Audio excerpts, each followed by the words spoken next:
प्यारे बच्चों, कोविड-19 के कारण आप सभी अपने अपने घरों में रहकर ही अपनी पढ़ाई कर रहे हैं। ऐसे समय में आप अपनी पढ़ाई को रोचक तरीके से सीख समझ सकें, इसके लिए झारखंड सरकार द्वारा प्रस्तुत किया जा रहा है हमारा दूरदर्शन हमारा विद्यालय कार्यक्रम। इसके माध्यम से आप प्रत्येक दिन सोमवार से शुक्रवार तक पूर्वाह्न 10 से 12 तथा अपराह्न 1 से 2 बजे तक अपनी अपनी कक्षाओं के अनुरूप कार्यक्रम देख सकेंगे। अब पढ़ाई नहीं रुकेगी। स्कूली शिक्षा एवं साक्षरता विभाग झारखंड।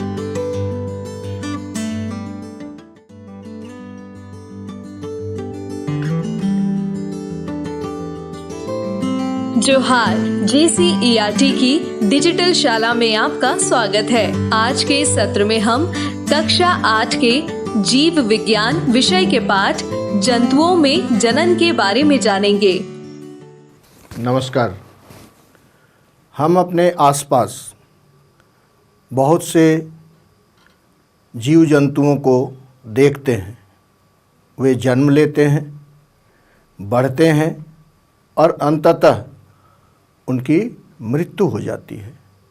फिर भी हम पृथ्वी पर इन जीवों को हमेशा देखते रहते हैं। क्या कारण हो सकता है? मृत्यु होने के बाद भी फिर हम उन्हें देखते हैं। इसमें प्रजनन की प्रक्रिया की मुख्य भूमिका है। जिस प्रकार हमारे शरीर में श्वसन तंत्र, परिसंचरण तंत्र और वृद्धि आदि अनेक प्रक्रियाएं जरूरी हैं, उसी प्रकार हमारे शरीर के लिए, हर जीव के लिए जनन भी एक आवश्यक प्रक्रिया है। इस प्रक्रिया में जीव अपने वंश या पीढ़ी को कायम रखने के लिए यह प्रक्रिया होती है। तो आइए जानते हैं जनन की विधियों को। क्या सभी जंतुओं में जनन की प्रक्रिया एक समान होती है? नहीं, क्योंकि कुछ जंतु अंडे देते हैं और कुछ बच्चे को जन्म देते हैं। यहाँ स्क्रीन पर आप देखिए, वहाँ कुछ जंतुओं के नाम दिए गए हैं और उसके सामने अंडे देते हैं और बच्चे देते हैं, ऐसा एक तालिका दिया गया है।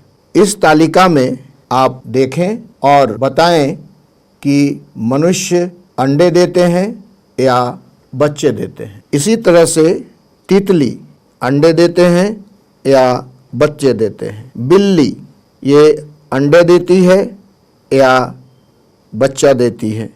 कुतिया अंडे देते हैं या बच्चे देते हैं। इस तरह से यहाँ जितने भी जंतुओं के नाम दिए गए हैं, उसमें अगर अंडे देने वाले हैं तो अंडे देते हैं वाला बॉक्स में टिक का निशान लगाना है, और अगर बच्चे देने वाले हैं तो बच्चे देते हैं वाले बॉक्स में टिक का निशान लगाना है। यह आपके पाठ्यपुस्तक के जंतुओं में जनन पाठ में पेज संख्या 45 में दिया गया है। ऊपर के क्रियाकलाप में आपने देखा कि कुछ जंतु जो हैं वे अंडे देते हैं और कुछ जंतु सीधे बच्चे को जन्म देते हैं। जो बच्चे या शिशु को जन्म देते हैं उन्हें जरायुज या विविपेरस कहते हैं, और जो अंडे देते हैं उन्हें अंडप्रजक या ओविपेरस कहते हैं।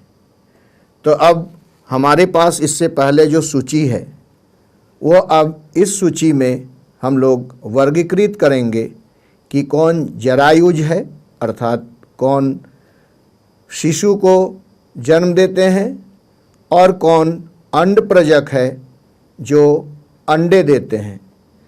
इसका वर्गीकरण करके आपके पाठ्य पुस्तक में दिए गए 45 पेज पर उस सारणी को भरेंगे। जीवों में जनन की विधियां, तो बच्चों जंतुओं के जनन की विधियों के बारे में हम समझने का प्रयास करते हैं। जंतुओं में दो प्रकार के जनन होते हैं। एक है अलैंगिक जनन या एसेक्सुअल रिप्रोडक्शन और दूसरा है लैंगिक जनन या सेक्सुअल रिप्रोडक्शन। कुछ छोटे जीव जो होते हैं वे अलैंगिक जनन करते हैं और विकसित जीवों में लैंगिक जनन या सेक्सुअल रिप्रोडक्शन होता है। आइए अब हम समझते हैं अलैंगिक प्रजनन या एसेक्सुअल रिप्रोडक्शन को। जो छोटे जीव होते हैं, हाइड्रा जैसे अमीबा, तो हाइड्रा में जो एसेक्सुअल रिप्रोडक्शन या अलैंगिक प्रजनन होता है उसमें ये हाइड्रा में जो है यह मुकुलन विधि द्वारा ये प्रजनन होता है, मुकुलन या बडिंग। इस विधि में क्या होता है कि एक हाइड्रा के शरीर में इस तरह से एक उभार निकल करके आता है जो कि मुकुल कहा जाता है, इसीलिए इस विधि को मुकुलन कहा गया है।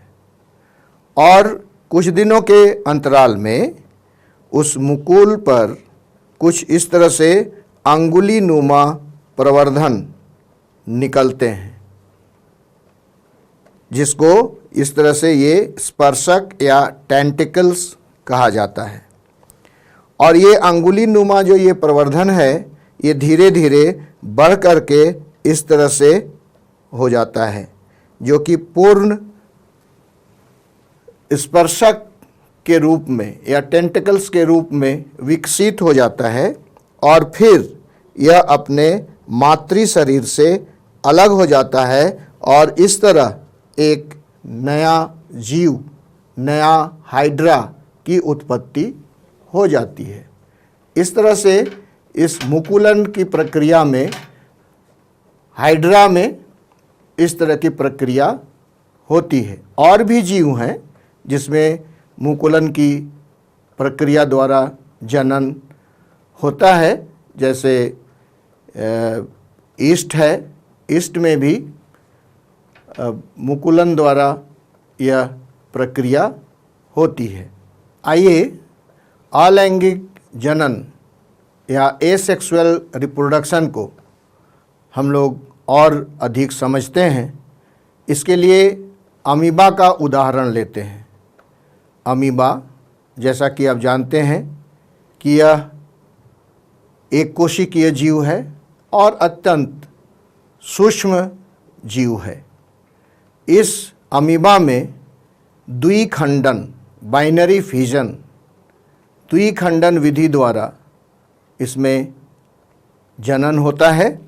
पहले एक अमीबा होता है और इसके आगे जब वह जनन या द्विखंडन करने की बात होती है तो उसके बीच में ये धंसता जाता है। ये देखिए, ये धंसता जाता है और वो धंसते धंसते बहुत पतला हो जाता है बीच का भाग, और दो तरफ का भाग ज़्यादा बड़ा होता है और अंत में यह बीच का भाग फ्यूज कर जाता है या टूट जाता है और इस तरह से ये दो अमीबा बन जाता है।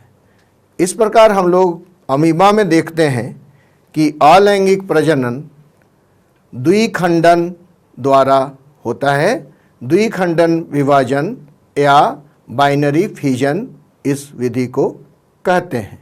आइए अब हम लोग लैंगिक जनन या सेक्सुअल रिप्रोडक्शन के बारे में जानते हैं, ये होता कैसे है। तो सबसे पहले जानेंगे हम कि लैंगिक जनन है क्या, जिसमें नर तथा मादा युग्मक का संलयन होता है, लैंगिक जनन कहलाता है। अब नर युग्मक और मादा युग्मक क्या है, आगे हम लोग देखेंगे कि नर युग्मक जो है वो शुक्राणु होता है और मादा युग्मक अंडाणु होता है। आइए अब हम लोग मानव में जनन प्रक्रिया को समझते हैं। जैसा कि आप जानते हैं कि मनुष्य में दो लिंग पाया जाता है, एक नर और एक मादा। सबसे पहले हम लोग नर जनन अंग के बारे में जानते हैं। इसमें एक जोड़ा वृषण, एक शिश्न या लिंग तथा दो शुक्राणु नलिकाएं होती हैं। ये वृषण शुक्राणुओं को तैयार करते हैं, जिसे हम नर युग्मक या मेल गैमेट कहते हैं। आप देख रहे हैं चित्र में कि इसमें दो वृषण हैं और एक शिश्न है तथा दो शुक्राणु नलिका है। बगल के चित्र में आप देखिए शुक्राणुओं के चित्र हैं, जिसमें एक मुंड होता है या सिर कहते हैं उसको, उसका मध्य भाग होता है और पूंछ होती है। अब इस शुक्राणु में पूंछ क्यों होती है, इसके बारे में भी हम बताते हैं कि जब यह गर्भाशय में जाता है तो इस पूंछ से इसकी गति उत्पन्न होती है और यह आगे तेजी से बढ़ता है। शुक्राणुओं की संख्या एक साथ जो वृषण में उत्पन्न होते हैं लाखों की संख्या होती है, क्योंकि उसमें से एक ही शुक्राणु केवल काम में आते हैं। शुक्राणु में कोशिका के सामान्य संगठक पाए जाते हैं। हर शुक्राणु में जो कोशिकाएं होती हैं उसी तरह की रचना इन शुक्राणुओं में होता है।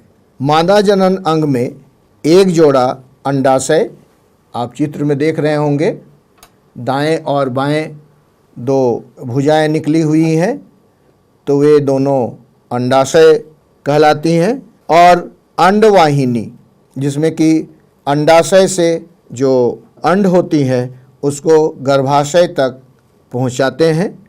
अंडाशय मादा युग्मक उत्पन्न करते हैं, जिसको अंडाणु या एग कहते हैं। स्त्रियों में प्रति माह दोनों अंडाशयों में से किसी एक अंडाशय से एक विकसित अंडाणु निकलकर गर्भाशय के समीप अंडवाहिनी या फैलोपियन ट्यूब में पहुंचता है।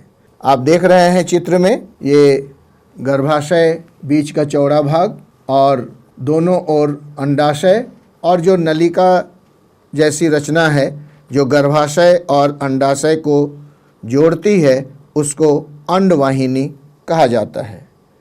और बगल के चित्र में आप देख रहे हैं एक अंडाणु है और वह अंडाणु जिसमें केंद्रक होता है और एक कोशिका की पूर्ण संरचना उसमें पाई जाती है। अगर हम लोग देखें तो मनुष्य का अंडा 1 मिलीमीटर व्यास का होता है।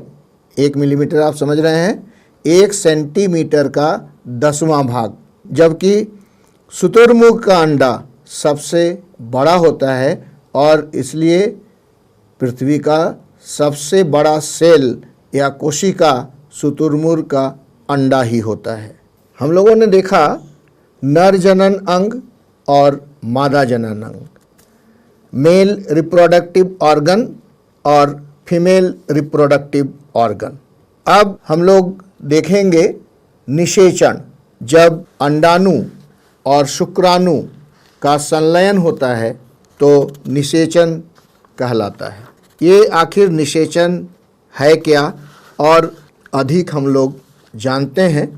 इस चित्र में देखिए, मादा से या फीमेल से अंडाणु और नर से शुक्राणु, ये दोनों जब संलयित होते हैं, आपस में मिल जाते हैं गर्भाशय के अंदर, तो युग्मनज का निर्माण होता है।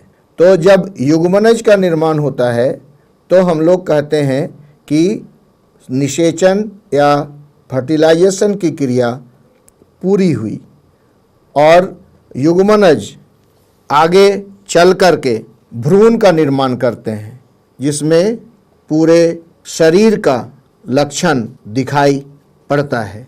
अब देखेंगे कि निषेचन कितने प्रकार के होते हैं। निषेचन 2 प्रकार के होते हैं, आंतरिक निषेचन और बाह्य निषेचन या इंटरनल फर्टिलाइजेशन और एक्सटर्नल फर्टिलाइजेशन। आंतरिक निषेचन क्या है कि वह निषेचन जिसमें अंडाणु और शुक्राणु का संलयन मादा के शरीर के अंदर होता है, आंतरिक निषेचन कहलाता है। जैसे मनुष्य में, बकरी में, गाय में, मुर्गी आदि में होता है, मादा के शरीर के अंदर। दूसरा है बाह्य निषेचन, वह निषेचन जिसमें अंडाणु और शुक्राणुओं का संलयन जंतुओं के शरीर के बाहर जल में होता है, इसे बाह्य निषेचन कहते हैं या एक्सटर्नल फर्टिलाइजेशन कहते हैं। जैसे आप देखे होंगे मेढक के अंडे बरसात के दिनों में आप अगर तालाब जाते होंगे तो वहाँ पर मेढक के अंडे कॉलोनी में या एक साथ गुच्छे के रूप में पाया जाता है, जैसा कि चित्र में आप देख रहे हैं। तो ये मेढक के अंडे जो हैं, इसका रंग और साइज बहुत छोटे होते हैं और मुर्गी के अंडे थोड़े बड़े होते हैं। उनके अंडे कवच से ढके होते हैं, लेकिन मेढक के अंडे कवच से ढके नहीं होते हैं। ये बहुत ही कोमल होते हैं और मादा मेढक एक साथ सैकड़ों अंडे देती हैं और यह जेली की एक परत के साथ जुड़ी रहती है। कॉलोनी में जेली इन अंडों की सुरक्षा भी करती है। मादा जैसे ही जल में अंडे देती है, नर उस पर शुक्राणु छोड़ देता है और प्रत्येक शुक्राणु अपनी लंबी पूंछ की सहायता से जल में इधर उधर तैरकर अंड कोशिका के संपर्क में आते हैं, जिससे निषेचन होता है। यही बाह्य निषेचन है।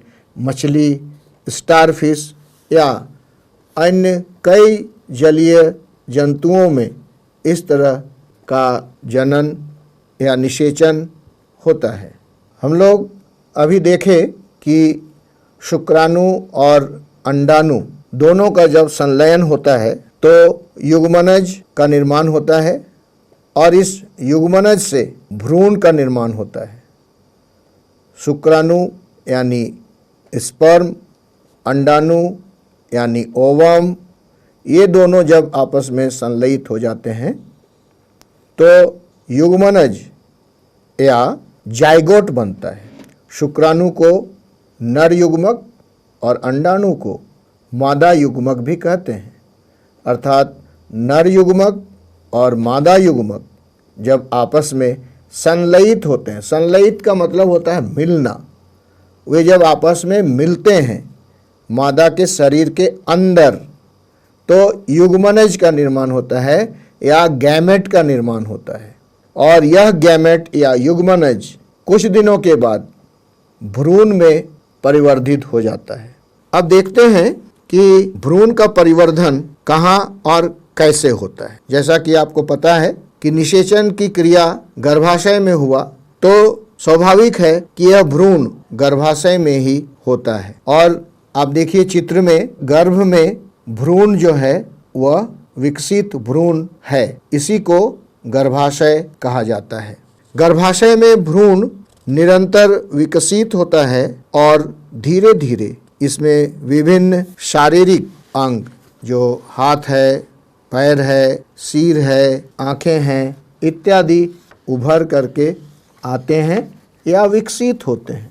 भ्रूण की वह अवस्था जिसमें सभी शारीरिक भागों की पहचान हो सके गर्भ कहलाता है। अब देखिए आप चित्र में कि शरीर की सभी भाग स्पष्ट रूप से पहचान में आ रहा है।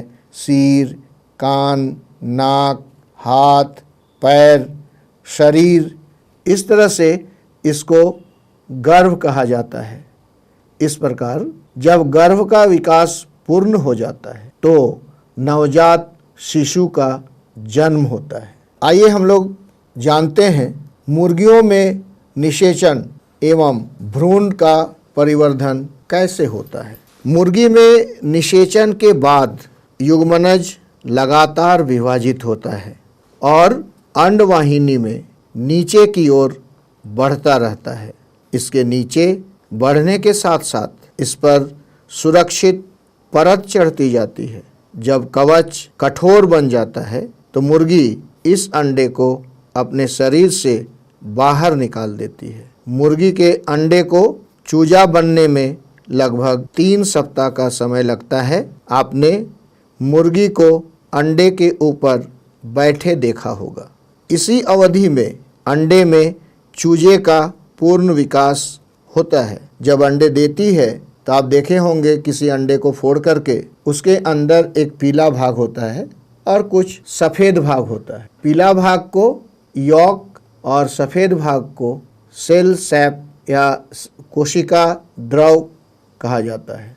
वह जो पीला भाग है वही उस अंडे का न्यूक्लियस या केंद्रक होता है। तो उस कवच के अंदर वह जो भ्रूण है वह विकसित होता है। जब मुर्गी अंडे देती है तो उस समय उसके अंदर में चूजा नहीं होता है और जब कुछ अवधि के लिए मुर्गी उस अंडे के ऊपर बैठती है तो चूजे का पूर्ण विकास उस अंडे के अंदर होता है और एक निश्चित अवधि के बाद पूर्ण विकसित जब हो जाता है चूजा तो कवच टूटकर चूजा बाहर निकल आता है।